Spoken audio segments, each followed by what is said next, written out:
నమస్కారం ఘంటారావానికి స్వాగతం. ముందుగా ప్రధానాంశాలు. నారాయణపేట జిల్లాలో ఇందిరమ్మ ఇళ్ల నిర్మాణానికి సీఎం శంకుస్థాపన. మహిళా సమాఖ్య పెట్రోల్ బంక్ ప్రారంభించిన సీఎం.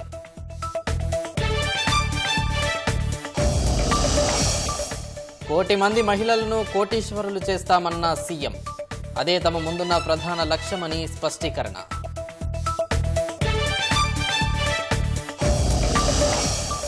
దేశంలో ప్రపంచ స్థాయి నాయకులు తయారు కావాలన్న ప్రధాని.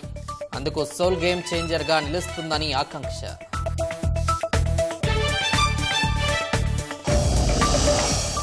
యాత్రికులతో ప్రయాగ్రాజ్లో పెరుగుతున్న వాణిజ్యం. కుంభమేళాతో ఆర్థిక వ్యవస్థకు 3 లక్షల కోట్లు సమకూరుతాయన్న యూపీ.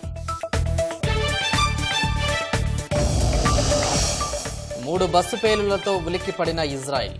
వెస్ట్ బ్యాంక్లో సైనిక ఆపరేషన్ ఉధృతం చేయాలని ఆదేశం.